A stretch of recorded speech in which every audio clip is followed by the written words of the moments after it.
Welcome to Lassoing Leadership. I'm your host, Jason Rogers. And I am your other host, Garth Nichols. Hey, welcome to season 3 again here, Garth. Yeah. This, if you can believe it, it's our 7th podcast of season 3. Woo It's woo. nuts, eh?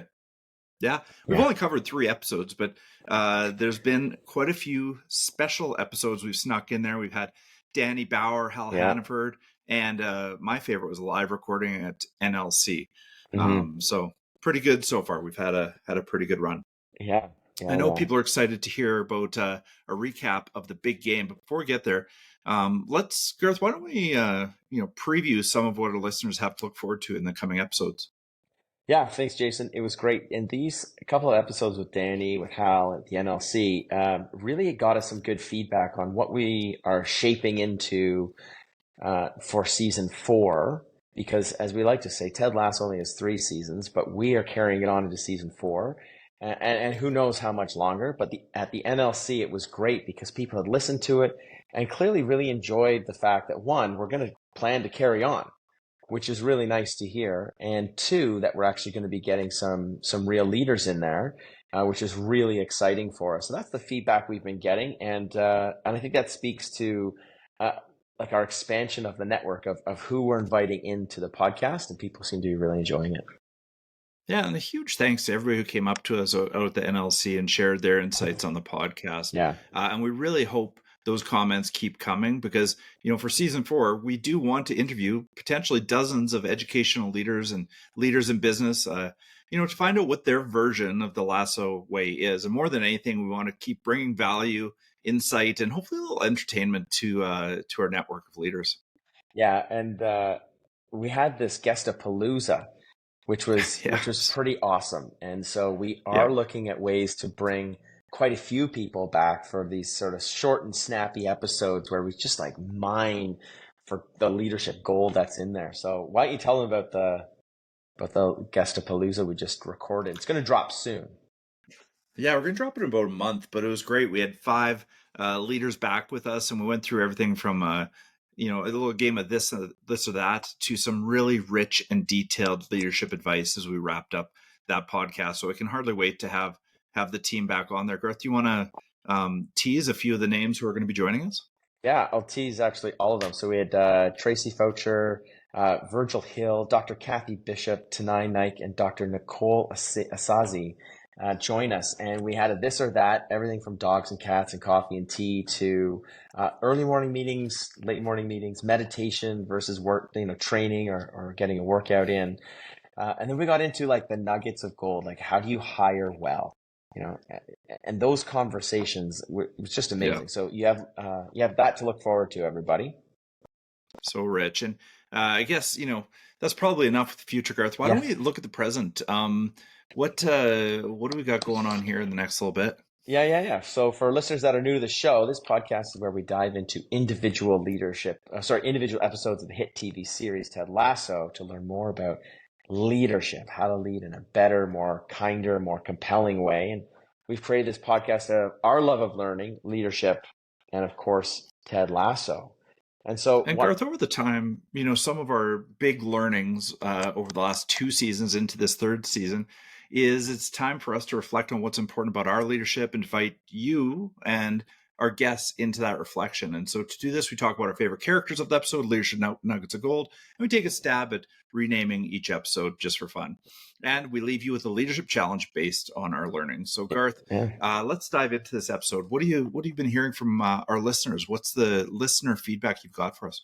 Yeah, I think the biggest listener feedback that we've gotten back so far has really been, one, they love the length of this episode, right? They love the length, like 20 to 30 minutes. It's a short little leadership reminder. And the other source of feedback that I've been getting has been that it is just that. It's not that we're uncovering or we're trying to come up with new ways to lead.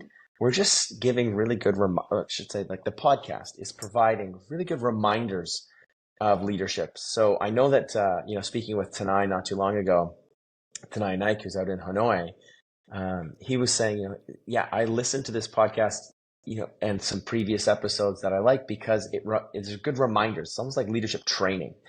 So I've been hearing a bit of that, which has been great. What about you, Jason? Yeah, I'd like to just shout out Rachel from Albert College. While we're at NLC, she pulled me aside and said she's been listening to it and she loves the podcast. And as she develops her own leadership style and skills, she likes taking on her leadership challenges. And she thought it wouldn't be a bad idea for us to, produce a small book with those leadership challenges. So people who, need a reminder or want to try something different, they might be able to jump in and do that. And Rachel, I don't think it's a half bad idea. Garth, what do you think? Yeah, absolutely. That would be a lot of fun. Someone also said if we actually write our scripts down, we can throw them all into ChatGPT and see what it comes up with, which would be pretty fun, like leadership advice based on the GPT. So yeah, thanks, thanks for that. Let's jump into our episode summary. Let's get on the road. Right on, Garth. I love this episode. It's called Big Week, and it refers to a big game versus West Ham. As everyone feels the pressure of the upcoming game against West Ham, Ted meets his old friend, Sassy, who comes along just as he's discovering more about his ex-wife's partner. And that is their ex-marriage counselor, if you can believe it. This episode highlights key developments in both professional and personal spheres as they overlap and start to inform one another. We learn about Nate's deceit, and simultaneously his struggle to come to grips with how he left Ted and the Greyhounds. There are further insights provided by Jamie and his view on Zava that are challenging Ted's leadership's approach and team cohesion. And there are some big developments with Keely's new venture as well. Yeah, and we'll no doubt we'll jump into those. Nicely done, Jason. I'd offer a Yeah, few other thanks. notable scenes there. Firstly, this is where we really see Nate's hair turn gray. Mm-hmm. And it's a manifestation of his inner struggle of stress, perhaps, but also to your last point about developments in Keely's startup. There's a great highlighting of women in leadership where we meet Jack, Keely's boss. Mm-hmm. Assume this person is a man Mm-hmm. based on their name. However, when we meet Jack in an incredible way, sharing a tampon with Keely. Yeah. And I really think this was an intelligent move by the show's writers because we see Keely being her old, light, bubbly self, but also learn that that she's really under stress, as pointed out by Mm-hmm. when she says her period is being irregular. It's a real moment of vulnerability and learning that Keely shares with her new boss, though she doesn't Yeah. know it just yet. I think that's significant, and it shows how stress has different impacts on women than on men because Keely's been pulling off a bit of a performance to show that she can be the boss of a successful startup and sort of a startup maven. But perhaps this is a sign of coming breakdown or realization that it might be too much. And then, I mean, come on, the writers are brilliant in how they contrast that with Nate's approach, where it's not only discouraged but unable to be vulnerable. Anything to add Yeah. on this one? Yeah, no, I think there's so much. This clearly episode's filled with so much, and you've hit on a couple things there. I think one, we've talked about our blind spots, and I think the writers do a really clever move to show us our blind spots, and thinking that Keely's boss is certainly a male. And you know what, Garth? We haven't even touched on the outcome of the game. We haven't talked about Yeah, the conflict that happens at halftime. We haven't talked about, Beard and Roy revealing who brought down the believe sign. I mean, this episode is just so deep and rich, and there's lots yeah, to be taken from it. yeah. So we're going to get to more of that, but before I reveal my favorite character, I know everybody's waiting. Why don't you tell us about who your favorite character is this week, Garth? Yeah, I'm gonna go with Nate on this one. He's my favorite character, not because he's an amazing leader.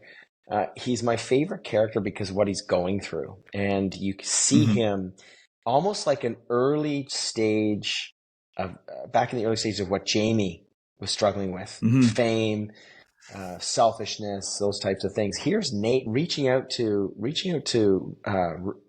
Rupert Mannion, and Mm-hmm. Rupert doesn't give him bad advice, right? But Mm-hmm. it's in contrast to, I think, what Nate knows to be good and true in leadership. And his hair's going gray because he's trying to live a life that he knows is not good for him. Even when it's celebrating after the win, they go to the bar. All of these things, he's trying to be vulnerable, and that elevator scene with Ted is remarkable. Right. He's off in the corner, hiding away, really. Mm-hmm. And then he's just at the moment, he's finally going to turn around. He's going to tell Ted, and then the elevator door opens.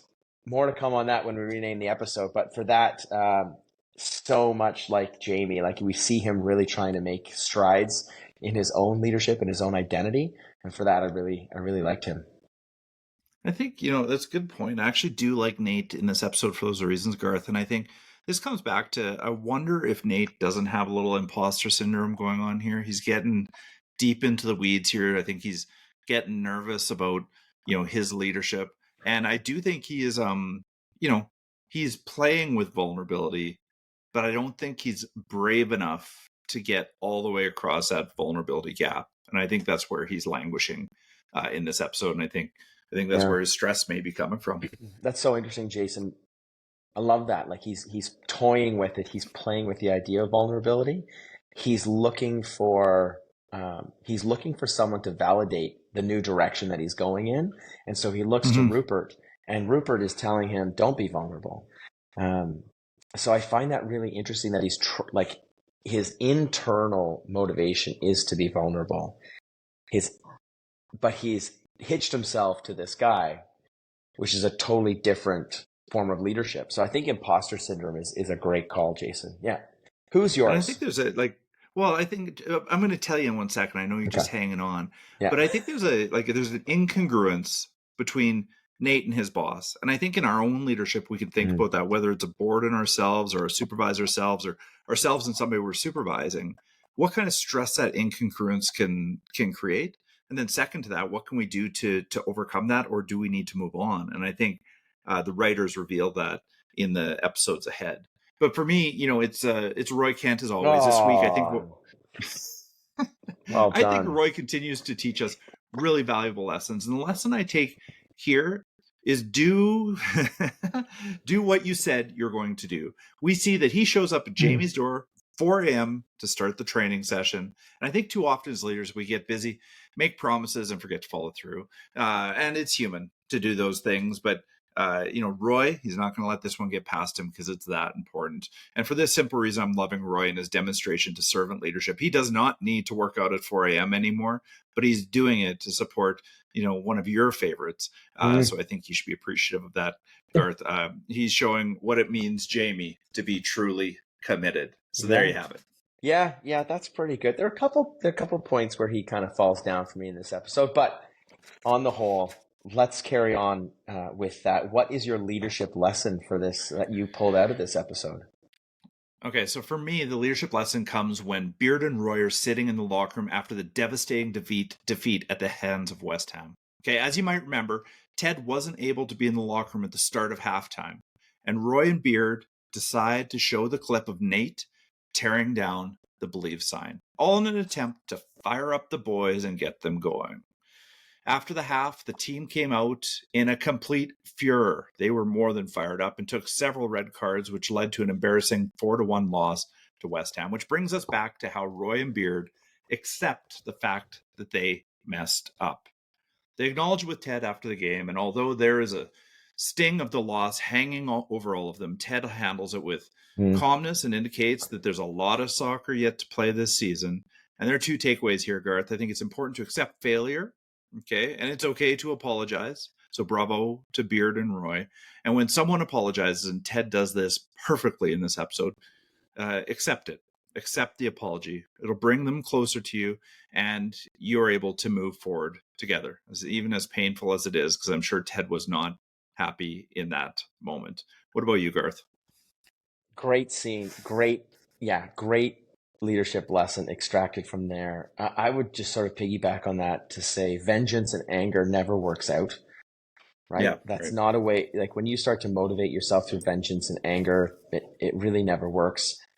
The second thing I'd say really quickly is before this moment, Rebecca is having a conversation with Ted and is saying, just enjoy the game. I've put you under so much stress. Just enjoy the game. Yeah, right. Um, but she's there almost like micromanaging Ted, just telling me like, it's really important that we win this game. So my leadership lesson is resist. Like you just wish Rebecca resisted saying those things, and Yeah, it's that really yeah. important piece. Sometimes you've got to speak less and you got to listen more. So my leadership lesson was just Rebecca sort of got into the weeds there. She didn't need to come down over halftime, and it sometimes doesn't work. So micromanagement and then vengeance and anger, those really don't work for me. So Huge lessons. And I Yeah. love that, Garth. I'm with you on those ones. Now let's pivot again. Let's move into the rename. I'm dying to know what you call this episode. If you could rename it. Yeah, I've tried to play around with a couple of different phrases to capture this, but the scene with Nate and Ted in the elevator really stuck with me. And then the Yeah. elevator is like a metaphor for leadership. You know, doors open, doors close. There's ups, there's down. Yeah, sometimes you got a lot of people around you. Sometimes you're by yourself. So I would go, and there we see all of that in this episode. We see all of it. So I'm just going to go with elevator. Man, that's good. And I do like the metaphor of elevator and leadership. That's something else, Thanks, Garth. We man. go a long way with that. Yeah. Okay, let me attempt one. I think I'd rename this episode "Speak Once." Again, it's a Mm. play off the closing song. The episode closes with "Don't Think Twice," but I really think there are several moments in this episode where people have left words unsaid. The biggest is, the multiple times when Nate looks to reconnect with Ted, and he's either thwarted by his own inaction or by the influence of Rupert or another circumstance that might be outside of his hands.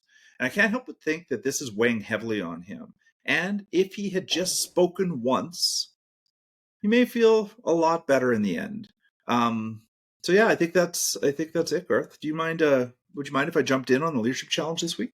Well, so I think you're the winner Well, I'll take it. on the rename. Maybe we can go instead of speak once, speak less. Mm, Anyway, just think about compromise. it. Listeners, I don't know if you know this, but Jason basically takes these ideas and then I don't find out what's renamed until he publishes them. So anyway, just a thought there, Jason, just a thought. All right. Give us a give us a crack at the leadership challenge. All right. Well, this week, I encourage our listeners to think about vulnerability in their leadership. As we saw in this episode, and as Garth, you pointed out early on in this episode, Ted is sharing that he is, in his own words, a mess. Okay. He's really vulnerable with those who he cares about most, that being Roy, Beard, and Rebecca. And think about something you wish you had shared with someone on your team. Now, or a follower or a colleague. And it doesn't have to be negative. It could be just something that's been on your mind. It could be an apology, or it could be a moment of gratitude, or simply, curiosity about work or about life.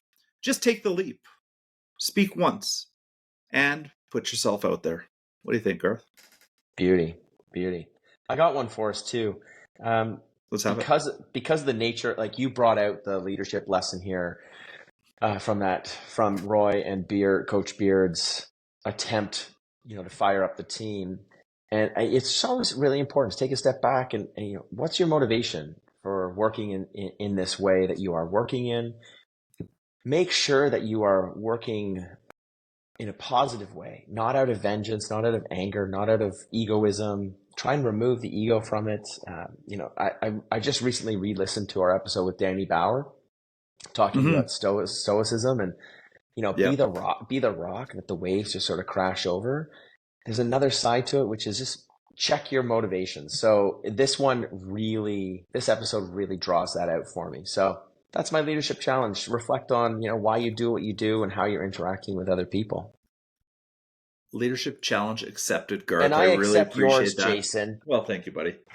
I want to come back to Danny Bauer for a second. You did something audacious and vulnerable in that episode, and you encouraged Danny to take us through a breathing exercise. And I would just Yeah. say, back to your leadership challenge, if you are looking to, take a pause and not jump in with anger, vengeance, or any of those things, try a little bit of breathing right up Yeah. front and jump in on the Danny Bauer episode. There's a great moment in there between Garth and Danny, and where we do a breathing exercise. Okay, Yeah.